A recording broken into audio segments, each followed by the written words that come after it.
Bonjour tout le monde. Aujourd'hui je vais changer les disques et les plaquettes avant sur une Clio 3 1,5 litre DCI Grand Tour ou Estate, autrement dit la break. Je ne sais pas s'il y a une différence entre Estate, Grand Tour, je ne sais pas pourquoi il y a deux noms, je ne suis pas un expert Renault. Mais voilà, toujours est-il que c'est la version break. Celle-ci elle est de 2012 et on va faire ça pas à pas. Alors je me suis procuré les pièces chez Foxy Auto, une entreprise française de pièces auto que je ne connaissais pas, mais qui ont des prix intéressants. Et pour ceux qui habitent en Corse, c'est intéressant aussi parce qu'ils ont des locaux en Corse. Sinon, ils ont des locaux à Paris aussi. Donc pour les livraisons, ça peut être pas mal. Si je les avais connus quand j'ai cassé mon ressort de BM à l'arrière, peut-être que j'aurais eu moins de galères à recevoir la pièce. Voilà, toujours été. Et du coup, ils m'ont donné un code promo pour vous si vous voulez prendre les pièces chez eux de 10%. Donc je vous invite à faire un tour chez eux, Foxy Auto. C'est toujours bien d'avoir une alternative au plus grand groupe de vente de pièces auto qui parfois délaissent un peu les clients puisqu'ils ont une amplitude de folie. Des fois j'aime bien aller vers les plus petits. Voilà, alors on commence par enlever l'enjoliveur qui s'enlève très facilement. On va défaire les écrous de roue. Je les desserre, je ne les dévisse pas parce que la voiture n'est pas encore levée.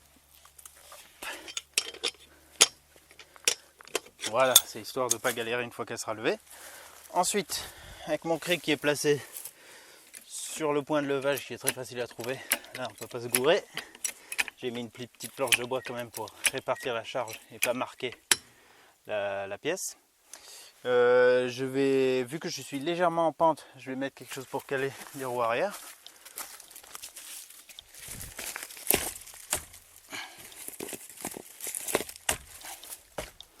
Voilà. Pensez à mettre aussi une vitesse dans un cas comme ça. Voilà, ça vient facilement. Je garde souvent l'enjoliveur comme réceptacle à écrou de roue ou goujon. Voilà. Tiens, on y va. Alors, la roue, j'aime bien la mettre aussi en dessous. Sait-on jamais si on a le moindre souci, en prenant pas de risque. L'idéal, c'est aussi de placer des chandelles ici. Là, elles sont occupées avec la E30, les chandelles. Donc, je vais mettre un autre cric. Mais voilà, c'est juste pour un point supplémentaire de sécurité. C'est toujours pratique des fois de garder des vieux crics. Là. Je commence à en avoir 2-3 qui traînent avec les bagnoles que j'ai démontées à droite à gauche. Voilà, je mets juste en tension. C'est dans l'éventualité où on avait un souci que ça ne descende pas plus bas que ça. Mais bon, voilà, vaut mieux prendre plus de précautions que pas assez. Alors là, on voit bien que les disques sont à remplacer. Si on remplace les disques, on doit forcément remplacer les plaquettes. Si on remplace les plaquettes, on ne doit pas forcément changer les disques. Mais là, vous voyez ce rebord là qui brille, c'est vraiment une arête bien saillante. Donc voilà, il y a beaucoup de matière qui a été usée dans le disque. Alors voilà ce qu'on va devoir enlever. Pour enlever les plaquettes, on va devoir enlever l'étrier. Là c'est le support d'étrier, là c'est l'étrier. Ici on a la vis qui le maintient et qui permet à l'étrier de coulisser et de se rapprocher au fur et à mesure de l'usure des plaquettes. Alors ici c'est à l'extérieur c'est du 13 et je vais vous montrer. Si je fais que tourner là, vous voyez ça tourne ici. Donc on va devoir bloquer cette partie avec du 15 pour le défaire. Ici on a deux vis qui maintiennent le disque. Elles servent juste à maintenir pour le montage. Elles ne servent pas à maintenir le disque comme fixation définitive. C'est les goujons de roue qui le tiennent. Là c'est du Torx T40. Alors je vois que celui-ci est assez foiré. Donc j'aime pas trop voir ça. Et je préfère tout de suite mettre du dégrippant. Parce que des fois on peut galérer avec ces pièces. Je peux en mettre aussi un peu ici.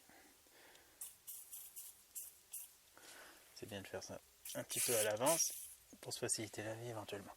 Je pense pas qu'on aura besoin d'enlever le support d'étrier. Je vais voir, ça serait plus simple parce que souvent on peut décaler le disque et le sortir comme ça. Si c'est pas le cas, il faudrait que j'enlève les vis qu'il y a là derrière. C'est des plus grosses vis à 6 pans. Voilà, donc là je commence simplement à bloquer mon écrou en 15. Et là, voilà, il faut que je dévisse. Voilà, je serre. J'ai jamais fait sur cette voiture, donc je découvre en même temps que vous. Là, ça vient très bien. Je fais pareil en bas. C'est exactement la même chose, sauf que là, vous voyez moins.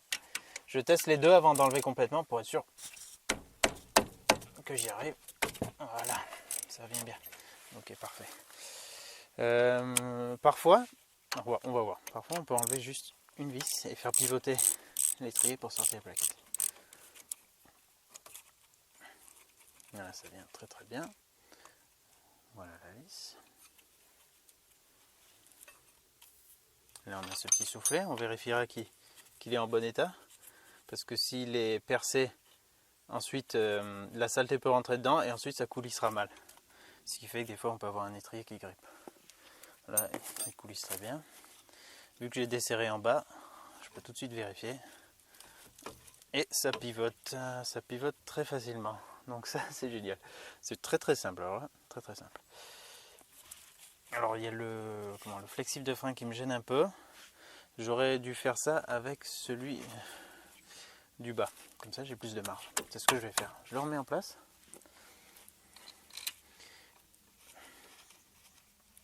Alors là, il y avait du frein filet bleu là-dessus. Donc soit vous mettez une nouvelle vis qui en a déjà, soit vous remettez du frein filet dessus.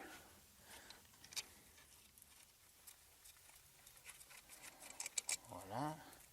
Ah, celle-ci est un petit peu différente. Elle avait du frein filet rouge. Et là, hop, là je peux pivoter vers le haut, même ça ne me gêne pas, ou pas trop avec le flexible. Je peux même le sortir de son guide ici. Comme ça, j'ai de la marge. Je peux le ramener carrément en arrière. Et là, on a accès facilement aux plaquettes qui sont dans leur guide et que je peux juste retirer vers moi comme ça. Hop. Elles avaient encore de la marge, en tout cas celle de l'extérieur, mais le disque est vraiment bien entamé.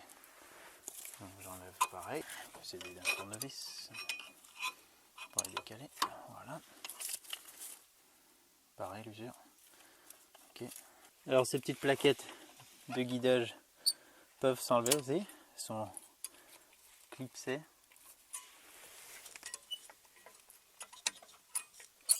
Voilà. Voilà à quoi elles ressemblent. Vous pouvez les commander neuves pour les remplacer. Sinon, vous pouvez les démonter, les brosser un coup pour qu'elles accumulent pas trop de poussière, quoi. Voilà, au moins le plus gros.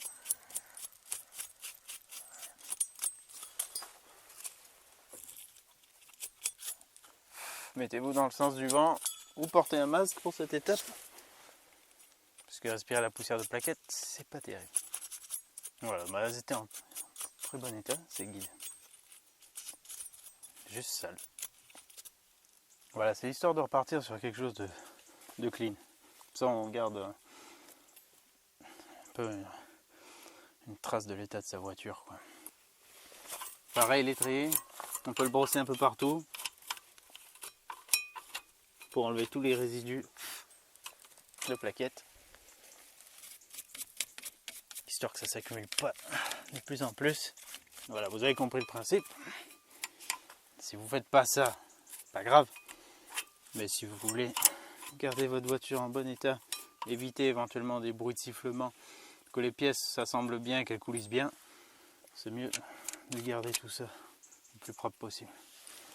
Quand vous l'avez nettoyé, il suffit de le remettre en position. On ne peut pas trop se tromper. Tac. Donc là, pour l'instant, je vais le laisser. Je vais le remettre comme ça. Et on va voir si on peut sortir le disque sans démonter le support d'étrier. Il se peut qu'on bon, je vais voir déjà, et après je vais vous dire. Torx T40, mon embout Torx est cassé, donc je suis obligé d'utiliser une clé comme ça. Je vais la mettre là. Alors lui, je vais particulièrement me méfier vu qu'il est déjà un peu entamé. J'utilise une clé à œil là pour faire levier, pour prolongé. Si vous voulez pas que ça bouge, vous pouvez mettre un tournevis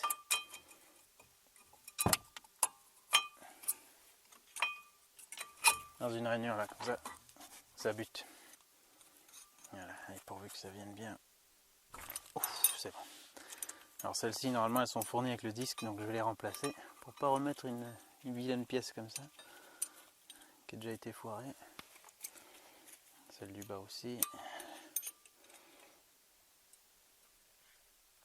Voilà. J'ai déjà eu de grosses emmerdes avec ces vis sur ma R19, ma première voiture. Et j'ai dû les enlever au marteau et au burin. Elles avaient été serrées trop fort. Je faisais pas trop de mécanique encore, mais quand c'était moi qui voulais changer les freins, après c'était trop serré. Et marteau burin. Et voilà, grosse galère avec le sel, la rouille, ça les avait soudés. Sinon, il y a aussi les tournevis à percussion, à frapper. Là, vous mettez contre, vous tapez. Et avec les vibrations du choc, ça donne aussi une rotation et ça permet de débloquer des pièces très, très grippées. Mais là, ça va. Donc là, maintenant, j'enlève ça. Est-ce qu'il va pouvoir se retirer? Ah, malheureusement pas. Ça bute là-haut. Voilà, j'ai pas la marge. Donc, on va devoir défaire l'étrier. Et pareil, je pense que si on défait qu'une vis, donc je vais défaire celle du bas, on devrait pouvoir pivoter l'ensemble et retirer le disque. Alors les vis de support d'étrier est ici dans l'axe de la clé, c'est du 18. Alors on peut taper dessus un peu par exemple sur la clé. Pas besoin d'y aller comme un bourrin, c'est juste histoire de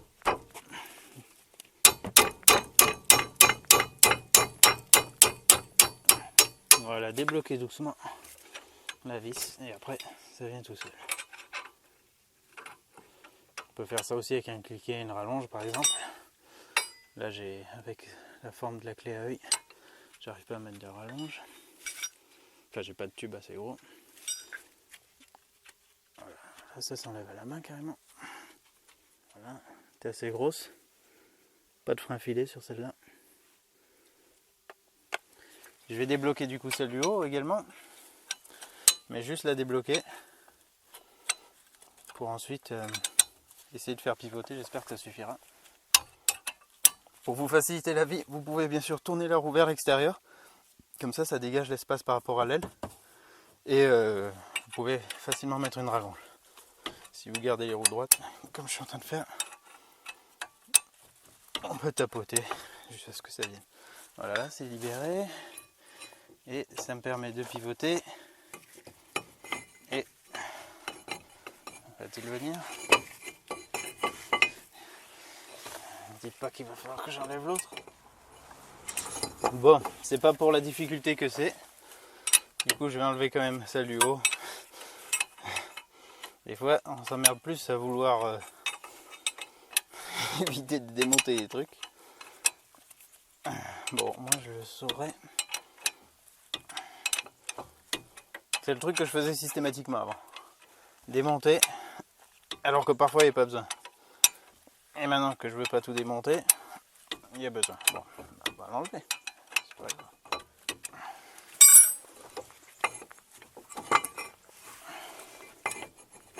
Ah ouais, bah même pas besoin d'enlever complètement. Là ça suffit.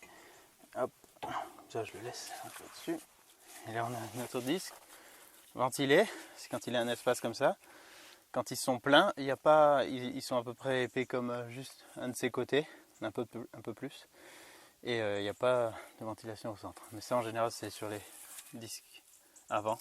À l'arrière c'est plus rare que ce soit ventilé sur des voitures pas trop puissantes et pas trop lourdes. Là on regarde que ce soit bien propre. On brosse l'excédent. Alors là c'est un peu rouillé mais tout est au même niveau. Il n'y a aucune surépaisseur de rouille, c'est juste un voile on va dire.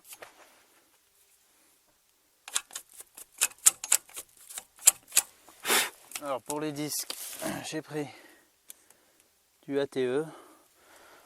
J'aime bien cette marque. C'est ce que j'ai d'origine sur la BM, donc je remets ça à chaque fois. Et puis voilà, j'aime bien. J'ai aucun souci avec ça. Un bon rapport qualité-prix. Là fourni avec les vis. Donc 2 par disque. On va pas se priver de les mettre.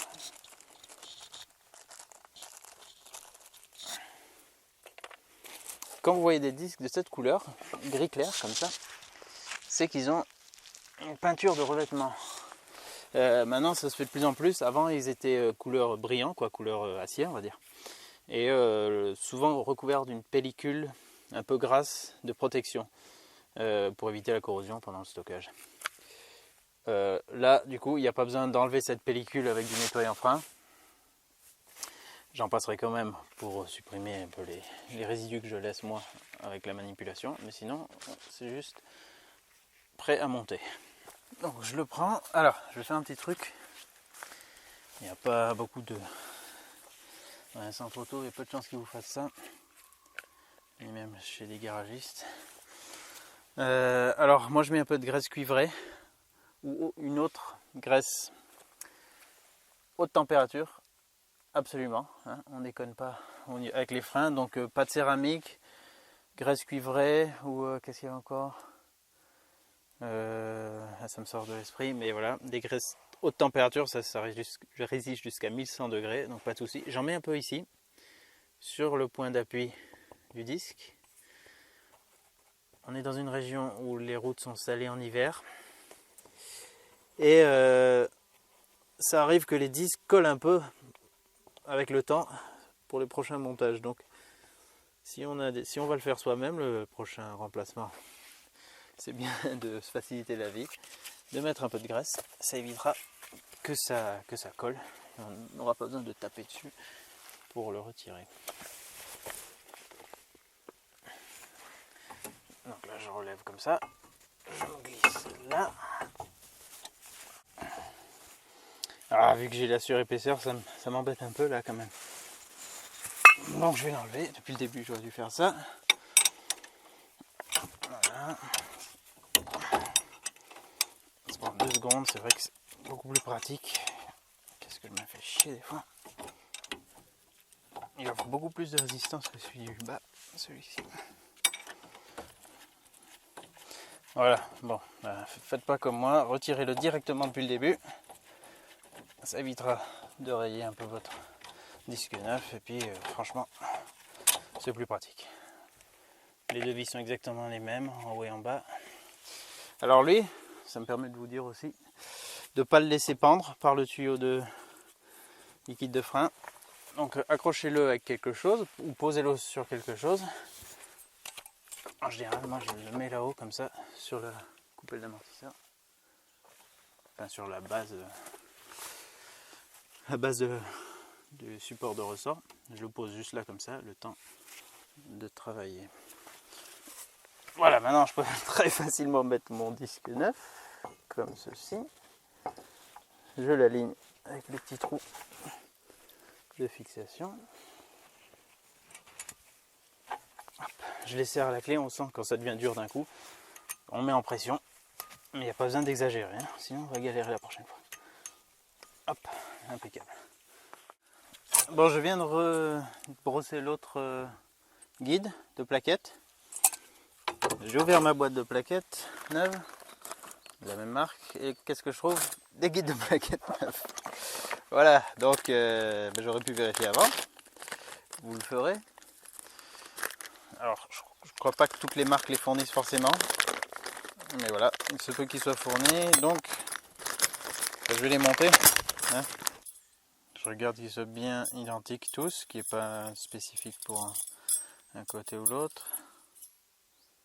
Ça a l'air d'être toutes exactement les mêmes pièces. Donc là je vais enlever les anciennes.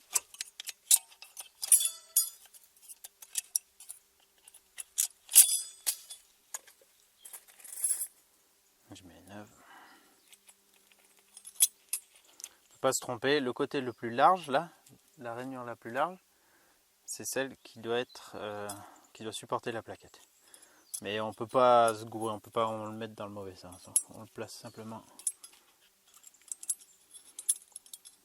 dans le guide quoi. On appuie. Et voilà, c'est en place. Voilà, plaquez-les bien quand même. Qu'elles soient bien au fond. pas qu'il y ait une petite surépaisseur, sinon vos plaquettes vont gripper un peu dedans. Donc voilà la plaquette neuve, comparée à une ancienne. Ouais, elles avaient encore plusieurs milliers de kilomètres celle-ci, mais voilà, comme le disque est à remplacer, on les remplace forcément. Là, l'espèce de truc un peu en tissu, c'est une bande anti-vibration, c'est censé éviter les sifflements. S'il n'y avait pas ça, pareil, je vous conseille de mettre de la graisse haute température au dos, sur les points de contact avec l'étrier.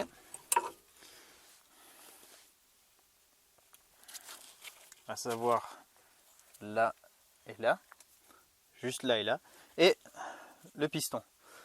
Comme ça, en fait, les bruits qu'on a de sifflement de frein, c'est les plaquettes qui vibrent très très très vite, très haute fréquence, soit là contre là et là, soit contre là et là. C'est pas quelque chose entre le disque et la plaquette. Ça peut l'être, mais ça sera provisoire. Par exemple, un grain de sable, une poussière quoi, qui va siffler et quand elle va être usée, elle va... Voilà, quand elle aura disparu, ça fera plus le bruit. Mais souvent, les bruits de freinage, c'est ça, c'est que ça grippe un peu et on a un sifflement. Donc c'est pour ça qu'ils mettent maintenant systématiquement ce revêtement un peu caoutchouté et ça évite que ça vibre. Sinon, on peut aussi rajouter un peu de graisse cuivrée là, et voilà, là et là. Alors avant de les mettre, vu qu'elles sont plus épaisses que les anciennes, on va devoir repousser le piston dans son logement. Vous voyez ce soufflet là? D'ailleurs, c'est bien de contrôler qu'ils soient en bon état, pas percés ni rien. Et pour le rentrer facilement, moi j'utilise un serre-joint. Je remets une ancienne plaquette dessus, comme ça. Ça, je peux appuyer bien au centre. Je me mets là. Et je visse tout simplement. Ça me renfonce en toute simplicité le piston dans son logement. Hop, là il est à fond. Et ça va me permettre de remonter mes plaquettes sans problème.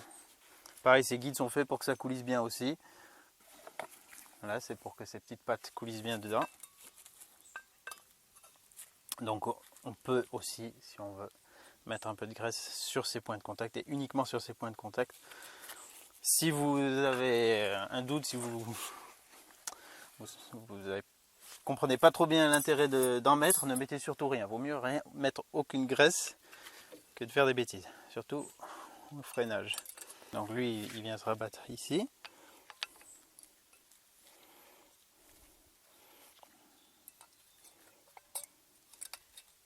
Donc je peux la glisser par l'extérieur. Hop, voilà, je la mets comme ça. Elles sont toutes exactement pareilles, toutes parfaitement symétriques, c'est les mêmes plaquettes. Parfois, sur d'autres marques, il y a une espèce d'agrafe au centre là qui vient se clipser dans le centre du piston, mais là c'est pas le cas. Et là, pareil. Pour ce côté, vu que là ça gêne, vous la mettre en biais et vous la redressez en place comme ça. Voilà.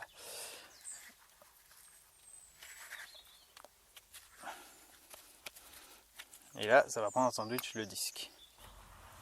Je le remets comme ça. Voilà. Je remets déjà cette vis en position, puisque j'ai plus besoin d'écarter l'étrier. Je vais la serrer après. Ah, j'avais pas fait gaffe. Qu'est-ce qu'on a au fond? Les vis avec fin filet bleu. Bon, toujours bien de vérifier ce qu'on a. Et c'est pratique, ça évite d'avoir du frein filet. Pensez à regarder bien au fond tout ce qu'il y a avant de faire le montage, comme moi. Lui, je le remets là. Je le passe sur le disque. Je remets ma vis du haut, derrière. Sur le support de l'étrier. Voilà. Et pareil pour le bas. C'est très simple, on ne peut pas se gourer. Voilà, là ça tournera bien. Il y a la vitesse qui gêne bien sûr, mais ça ira bien. Ouais, c'est très simple, on ne peut pas se tromper. Et on resserre à fond les vis. Bon, avec un cliquet ça va quand même plus vite. J'avais pas de douille de 18 là dans ma boîte à outils, mais j'en ai dans un autre coffret. Alors ces vis, mettez les deux en pression. Avant de serrer bien sûr. Vous les ramenez les deux bien. Voilà, qu'elles aient plaqué l'étrier correctement. Et ensuite vous serrez. Si vous avez desserré avec, en tapant ou avec une rallonge, en aucun cas il faut resserrer avec la rallonge ou en tapant. On serre fermement à la main avec l'outil normal, sans plus. Pareil, il faut que ce soit bien en pression. On ne veut pas risquer de casser ou d'allonger, d'étirer la vis, ça peut la fragiliser. Voilà. Hop, je reviens à chaque fois sur l'autre pour m'assurer que j'ai fait le même serrage. Voilà, c'est bon. C'est bon. Il ne reste plus qu'à serrer les vis d'étrier. Bien sûr, si vous avez du frein filet, remettez-en. Je vous avoue que j'en mets jamais.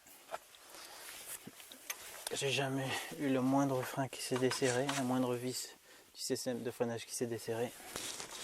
Mais bien entendu, c'est toujours mieux de faire ce qui est préconisé. Donc, faites ce que je dis, faites pas ce que je fais.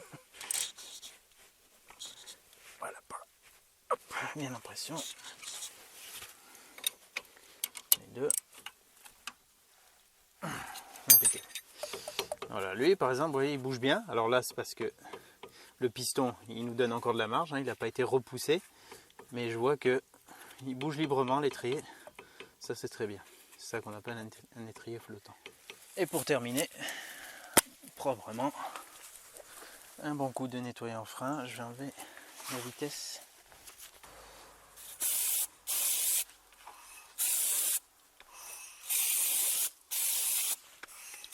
Voilà, comme ça j'enlève toutes les traces de saleté que j'ai pu mettre. Et si j'ai appliqué de la graisse haute température et que j'en avais par mégarde un peu mis sur un peu une plaquette ou un disque, qu'il faut à tout prix éviter, et ben ça va la dissoudre. Une fois qu'on a terminé les deux côtés, on va aller dans la voiture. Avant de la démarrer, on va appuyer sur le frein. Vous voyez comme c'est mou là, c'est aller à fond. Je relâche, ça se durcit et ça se durcit encore. Voilà. Donc on fait ça plusieurs fois jusqu'à ce que la pédale soit bien dure. Ça veut dire que le piston il est en pression contre les plaquettes. J'ouvre le capot. Si j'arrive, voilà. Et je viens contrôler le niveau de liquide de frein. Quand la voiture sera de niveau, vous regarderez que le liquide, là on le voit un peu en bas là, qui soit en dessous du max, et en tout cas pas en dessous du min, le min que je n'arrive pas bien à voir. Je connais pas cette voiture, donc c'est peut-être la ligne simplement. La ligne en dessous. En tout cas, voilà, regardez, consultez le manuel d'utilisateur si vous avez besoin. Mais assurez-vous que ça ne dépasse pas le max. Normalement, quand on remplace les plaquettes, ça fait remonter le liquide puisqu'on a plus de matière. Et normalement, vu que vous n'avez pas de fuite, il n'y a pas besoin de faire l'appoint ni d'enlever de liquide. Donc assurez-vous juste qu'il soit entre le minimum et le maximum. Et c'est bon. Maintenant que vous êtes sûr que votre pédale de frein est bien dure, que vous avez suffisamment de liquide de frein, vous allez pouvoir prendre la route. Maintenant, vos freins sont en rodage. Alors même si vous avez des disques usés, que vous avez mis des plaquettes neuves, il va falloir que les plaquettes s'adaptent à la surface des disques, qui seront légèrement striées par l'usure des anciennes plaquettes. Donc pendant un certain temps, la plaquette va s'user pour épouser uniformément le disque. Donc ça prend quelques centaines voire milliers de kilomètres selon le type de route que vous faites, si vous faites beaucoup de freinage ou pas. Et aussi, si c'est disque neuf et plaquette neuve, il faut que les deux surfaces s'adaptent l'une à l'autre et qu'elles fassent leur montée en température pour après avoir un freinage efficace. Bon, ça se fait très bien, ne vous inquiétez pas, vous allez avoir du frein dès le début. Mais pendant quelques centaines de kilomètres, ne sollicitez pas trop les freins, utilisez plutôt votre frein moteur si vous voulez faire des longues descentes. Et le temps que le tout se rôde, et après vous pouvez utiliser votre voiture normalement. Voilà, j'espère que cette vidéo vous sera utile. N'oubliez pas, c'est en faisant qu'on fait, vous avez vu, c'est très simple, même si j'ai cafouillé parce que je ne connais pas la voiture et qu'à chaque fois il faut redécouvrir un peu, même si c'est en général le même principe.